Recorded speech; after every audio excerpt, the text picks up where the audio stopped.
आप कोयला चुरा रहे कोई तकलीफ नहीं, हमारा झारखंड को बेच रहे हैं कोई तकलीफ नहीं है, लेकिन यहाँ के युवाओं का जो सीट है, जो भविष्य है, जो यहाँ का रोजगार है, रोजगार का रोटी है, उसको मत बेचिए। ऐसा भी नहीं है ना कि ये सब कुछ जो जेपीएससी जेसीसी का जो मामला है ये पिछले 7 सालों में हुआ, इससे पहले भी जितनी वैकेंसियाँ आई जेपीएससी की, जितनी भी जेसीसी की आई, कमोवेश सब, जेपीएससी की तो कमोवेश सब में गड़बड़ियाँ हैं, जेसीसी के में लगभग सब में गड़बड़ियाँ। यहाँ जितने भी नौकरियों की परीक्षाएं होती हैं सब में तो ऐसे ही कुछ ना होता। इवन आउटसोर्सिंग की जो नौकरियाँ हैं गड़बड़ी तो उसमें भी है। तो एक ही सरकार को ये दोष देना, या फिर ठीक है 7 साल है, एंटी इनकम्बेंसी हो सकता है, लेकिन ये तो पूरा जो सिस्टम है जिसकी बात रही है छात्र करेंगे, वो सिस्टम ही सड़ गया है। इसके परिवर्तन की आवश्यकता है। कोई भी प्रदेश को 3 चीज़ चाहिए, शिक्षा, स्वास्थ्य और रोजगार। आप सही शिक्षा नहीं दे रहे हैं, सही स्वास्थ्य का तो आपको भी अनुभव है किस तरह से रिम्स चल रहा है, किस तरह से अस्पताल चल रहा है, और रोजगार की बात करें तो रोजगार हमारा बेच दे रहे हैं। तो झारखंड का युवा करे तो करे क्या। रात के लगभग 10:30 बज रहे हैं और तारीख आज 3 अगस्त है और हम फिलहाल झारखंड की राजधानी रांची के जयपाल सिंह मुंडा स्टेडियम में मौजूद हैं। और फिलहाल स्टेडियम जो है वो आंदोलन का एक गढ़ बन चुका है। यहाँ राज्य के वो युवा जो जेपीएससी, जेएसएससी और झारखंड की तमाम भर्ती परीक्षाओं से परेशान हैं, जो रिफॉर्म चाहते हैं, जो चाहते हैं कि थोड़ा बदलाव हो जाए, चीज़ें बेहतर हो जाए, इस सड़े सिस्टम में कुछ अच्छा हो जाए, वो यहाँ पर धरने पर हैं। और तमाम राजनीतिक दल, सामाजिक संगठन, छात्र संगठन और कई समाज सेवी यहाँ पहुँच रहे हैं, छात्रों की मदद कर रहे हैं, छात्रों को हौसला दे रहे हैं कि लड़ाई जारी रखनी है। और रात के 10 बजे भी भीड़ उतनी ही रहती है जितना आपको सुबह 10 बजे दिखाई पड़ेगा। हमारे साथ बबलू महतो हैं, आजसू के नेता हैं, यूथ आजसू के नेता हैं, युवा आजसू के नेता हैं, और वो भी मौजूद हैं यहाँ। ये जो आंदोलन आप देख रहे हैं, हमारा अनुभव के हिसाब से 26 साल में, झारखंड के 26 साल में पहली बार ऐसा हुआ कि एक स्वतंत्र छात्रों का एक समूह जो यहाँ पिछले 10 दिनों से बैठा हुआ। कैसे देखते हैं इस पूरे आंदोलन? देखिए, सबसे पहली बात जो यहाँ पे झारखंड के युवा जो बैठे हैं, वो कह सकते हैं एक तरह से झारखंड सरकार हमें मूर्ख समझ रही है, या तो हम लोग को उम्मीद ही नहीं रखना चाहिए कि ये गूंगी, बहरी और अंधी सरकार है। 10 दिन से बच्चे यहाँ पे बैठे हैं, इतनी बरसात में बैठे हैं, आंधी तूफान सब चीज़ को झेलते हुए यहाँ पे बैठे हैं, तो कहीं ना कहीं ये दर्द झलकता है। लेकिन ये अंधी सरकार को ये दर्द और ये दुख उनको दिखाई नहीं देता ना। यहाँ के जो नारे लगाते हैं, इंकलाब जिंदाबाद, छात्र एकता जिंदाबाद, हेमंत सोरेन मुर्दाबाद, हेमंत सोरेन चोर है, ये चीज़ें उनको सुनाई नहीं दे रही है। ये जेपीएससी में धांधली हो रही है। जेपीएससी में जिस तरह से आप देख पा रहे हैं, मॉल में जो डिस्काउंट के भाव में हमारे झारखंड के नौकरियों को बेचने का काम किया जा रहा है, तो ये कहीं ना कहीं दुख और दर्द को झलकाता है झारखंड के युवाओं को। आपको भी पता है, यहाँ पे जितने भी बच्चे यहाँ बैठे हुए हैं, मध्यम परिवार से आते हैं, एक ग्रामीण क्षेत्र से उठ के शहर तक आते हैं, तैयारी करते हैं, एक आशा, एक भरोसा के साथ आते हैं कि मैं तैयारी कर रहा हूँ, अपनी जो तैयारी कर रहे हैं, एग्जाम देंगे तो अच्छा एग्जाम के बाद जो परिणाम आएगा, हमको अच्छी नौकरी मिलेगी, रोजगार मिलेगी।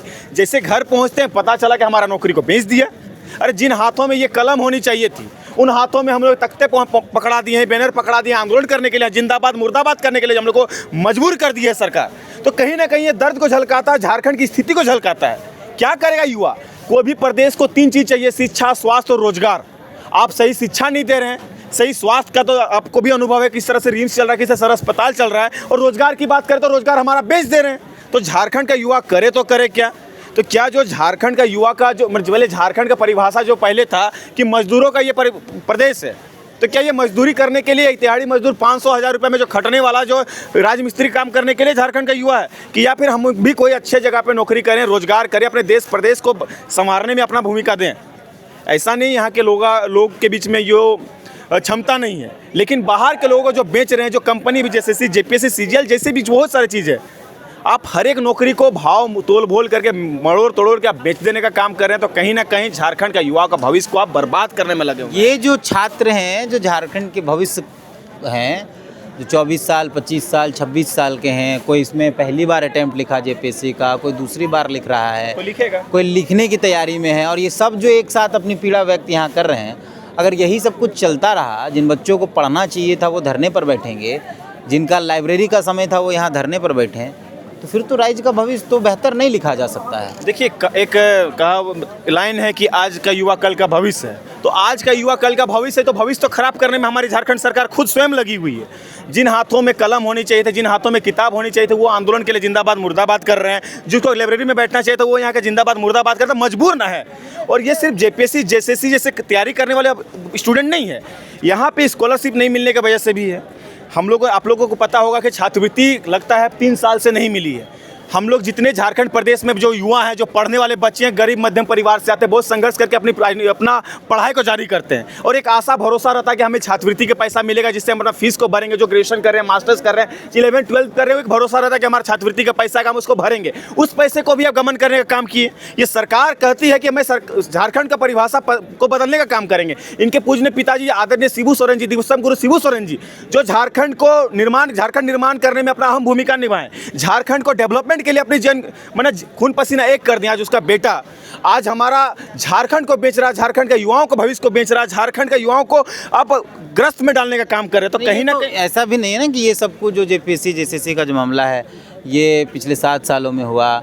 इससे पहले भी जितनी वैकेंसियाँ आई जेपीएससी की, जितनी भी जेसीसी की आई, कमवेश सब, जेपीएससी की तो कमवेश सब में गड़बड़ियाँ हैं, जेसीसी के में लगभग सब में गड़बड़ियाँ। यहाँ जितने भी नौकरियों की परीक्षाएँ होती हैं सब में तो ऐसे ही कुछ ना होता। इवन आउटसोर्सिंग की जो नौकरियां हैं गड़बड़ी तो उसमें भी है। तो एक ही सरकार को ये दोष देना, या फिर ठीक है 7 साल है, एंटी इनकम्बेंसी हो सकता है, लेकिन ये तो पूरा जो सिस्टम है जिसकी बात रही है छात्र करेंगे, वो सिस्टम ही सड़ गया है। इसके परिवर्तन की आवश्यकता है। अवश्य आवश्यकता है, इसमें परिवर्तन ही चाहिए। देखिए क्या है ना मामा, अब जो बोले इस सरकार को क्यों कर रहे हैं, चलिए पहले का सरकार करप्ट था, माने सरकार को झारखंड ने हटाया, झारखंड के युवाओं ने, लोगों ने हटाया, बदलाव चाहा कि चलिए हेमंत सोरेन अच्छा करेंगे क्योंकि एक आंदोलनकारी परिवार का पुत्र हैं, ये आंदोलनकारी परिवार झारखंड का दर्द को समझे, झारखंड आंदोलन को समझे हैं, तो हमारा दर्द को समझ पाएंगे। लेकिन ये भी वही रास्ते में चल रहे हैं, इसलिए उनको दोष देना जरूरी है। चलिए पहले ये सब लीक चलते थे, अभी छात्रवृत्ति की बात करें, छात्रवृत्ति का पैसा कम नियमित तो मिलता था, लेकिन उसको भी अब ये गमन करके अन्य योजना में लगा रहे, अपने प्यार में लगा रहे, बड़े बड़े बैनर होर्डिंग लगाने के लिए उनके पास पैसा है, लेकिन छात्रों को देने के लिए पैसा नहीं है।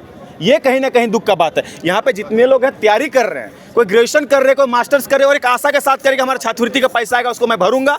जनरल बच्चों की अलग बात है, मेरी छात्रवृत्ति का पैसा से मैं भरूंगा और अपनी तैयारी करूंगा। भाई 2-3 साल से पैसा नहीं मिला बच्चों को, तो कहीं ना कहीं झारखंड के युवाओं को बेचा जा रहा है, हमारा पैसा को गमन किया जा रहा है। कहाँ जा रहा है छात्रवृत्ति का पैसा बताएगा? यहाँ तो वैसे ऐसे लोगों से हमने बात की, यहाँ जो छात्र हैं कुछ लोग पहली बार एग्ज़ाम लिखे जेपीएससी का और ये गड़बड़ी हो गई।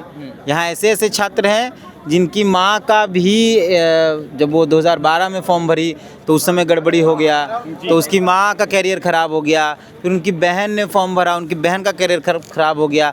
परिवार ने उस बच्ची को कहा कि भाई तुमको झारखंड सरकार की नौकरी का ध्यान नहीं देना, तुम दूसरे राज्य या देश भर की नौकरियों पर तैयारी करो। उसने तैयारी किया, उसका भी कैरियर लग रहा है बर्बाद। तो ये जो कैरियर बर्बाद करने की परंपरा चली आ रही है एजेंसियों के द्वारा, या फिर ये जेपीएससी जेसीसी या और एजेंसियों के द्वारा, इसको कैसे बदला सकते हैं? सरकार बदलने से चीज़ें बदलेंगी या सिस्टम में रिफॉर्म की आवश्यकता? देखिए इसमें बदलाव एक ही शर्त पे आ सकती है, जो आउटसोर्सिंग, जो बाहर के कंपनियां आती हैं ना, तो अपने कंपनियों की जो कंपनियां आती है तो पैसा दे के आती है, तो इसको पैसा कमाना है ना। कोई भी आउटसोर्सिंग कंपनी आती है, एजेंसी आती है, तो अपना पैसा धांधली के लिए यहाँ पे सरकार को, जो प्रेजेंट सरकार रहती है उसको पैसा दे के आती है कि मुझे इस एजेंसी में हमको जगह दीजिए। और जो भी तत्कालीन जेपीएससी में जो एजेंसी आई है वो तो पहले ब्लैक लिस्टेड है ना। तो इसको सुधारने के लिए हम लोग एक चीज़ कर सकते हैं कि खुद आयोग, कोई एजेंसी ने, खुद जेपीएससी अपना इसका निर्णय ले, जेपीएससी खुद इसका एग्जाम कंडक्ट कराए, खुद से इसको काम करेगा, तो कहीं ना कहीं ये बदलाव आ सकता है। एजेंसी आती तो पैसा दे के आती तो पैसा कमाएगी,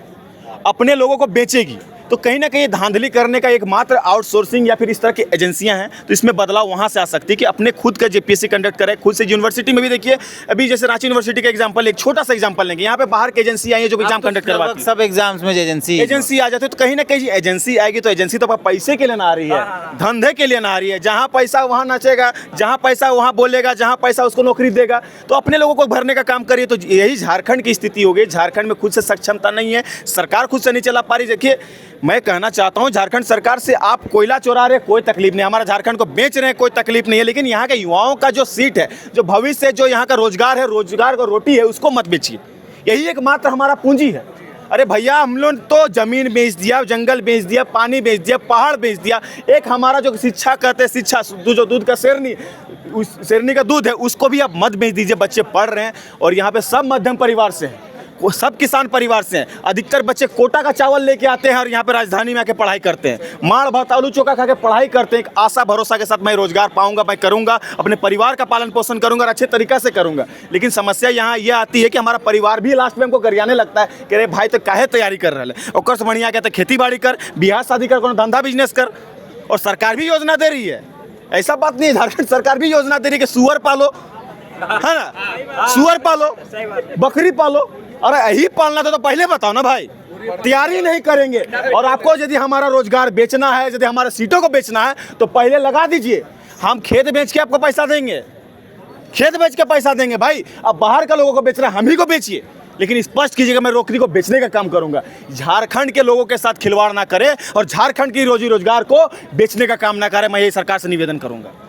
ये आक्रोश यहाँ जितने लोग हैं, जो युवा भी हैं, वो सबके अंदर है। और ऐसा नहीं कि 6-7 सालों में या 1-2 सालों में हुआ है, ये 25 सालों का आक्रोश है। मेरे यहाँ बातचीत में आप अगर लोकतंत्र 19 के पेज पर जाएंगे तो वहाँ आपको दिखाई पड़ेगा कि ऐसे ऐसे लोग जो पहली बार एग्ज़ाम लिखे हैं, उनको जब पूछा जा रहा तो कह रहे कि मेरी दीदी भी एग्ज़ाम लिखी तो वहाँ भी गड़बड़ हो गया, फिर मेरी माँ ने भी एग्ज़ाम लिखा था वहाँ भी गड़बड़ हो गया। ये जो 25 सालों का आक्रोश है, ये पूरा एक जनरेशन गैप जो है वो एक साथ यहाँ आक्रोश निकल रहा है। और कई सवाल हैं कि आखिर इसकी जिम्मेदारी कौन लेगा, पर जिम्मेदारी लेने वाला कोई नहीं है। हम लोग हैं छात्रों के साथ, छात्रों के मुद्दों के साथ, छात्रों की पीड़ा के साथ, उनके दुख दर्द के साथ और उनके इन तमाम मुद्दों के साथ। फ़िलहाल मिलते हैं, जोहार।